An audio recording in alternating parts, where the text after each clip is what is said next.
তারা গ্যাসই দিতেছে না ঠিক করে, তারা সার্ভিস জানা এক লোক কারেন্ট নাই, এক লোক মেশিন চলে না, এক লোক তারা এই একটা মেশিন চলে, মানে এই চলছে তারা দীর্ঘদিন ধরে। আজকে 3 মাসের উপর হইব আজকে শীত দেওয়ার সময় লাইন টিএসআর ক্যাম্প হারিয়ে গেছে, টিআরটিসি তো কন্টিনিউ লাইন, রাত 12টার সময় গেল এটাতে লাইনে যায়, বয়ারপুর বাজার ছাড়াই গেছে, এত হারে কাউন্টার দিছে, তবে ওটুর গ্যাসের সিদ্ধতার কমে গেল না কোনো। এখন কি সমস্যা আমরা দেখেন, আমরা বিএমএস এর নেতৃত্বের কাছে কিছু জানানো হয়েছে, প্লাস তারা দেখতেও গেছে।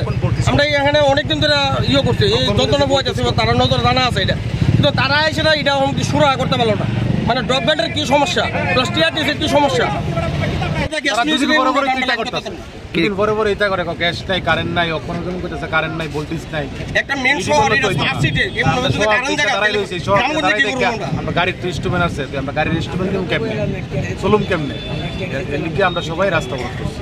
এখন আপনাদের মানে কি চাই? আমরা গ্যাস লাগবে, কথা কইছেন নি? তারা কথা তারা ওই করে না, তারা ভোল্টেজ নাই, কেমন হইব কোন তারা বলি জানে না। তারা একদিন কয় মেশিন নষ্ট, একদিন কয় কারেন্ট নাই, এটা করে আজকে 1.5 মাস ধরে চলতেছে, 2 মাস ধরে চলতেছে। অনেক সময় ভিতরে যাইলে দিই বা নেশা করে বা তারা রেখাটা কি থাকবে, আমরা কইতাম গেলে আমরা নামে দিয়ে দিব কেস, আমরা এলে কিছু কই না, দাঁড়াইয়া দেখা যাই আমরা 2-3 ঘন্টা লাইন ধরে আমরা মনে করি লাইনের মধ্যে আছে না, কমে 200 টাকা আমরা গ্যাস পুরে লাইতে হইতেছে, কিন্তু আমরা বেড়ি বেচে লই আমরা কিভাবে চললাম, কিভাবে খামু? আমরা যদি এইভাবে যদি 4 ঘন্টা 5 ঘন্টা যদি লাইন ধরে থাকতে হয়, তাহলে আমরা কিভাবে চলুম? আমাদের মূলত দাবি হচ্ছে আমরা গ্যাস লাগবে, গ্যাস লাগবে। আমরা অন্য কিছু না, আমরা গাড়ি ছেড়ে দেবো, কিন্তু আমরা গ্যাস লাগবো। তারা আমরা কোন গ্যাস দিব, তাহলে আমরা রাস্তা ছেড়ে দেবো।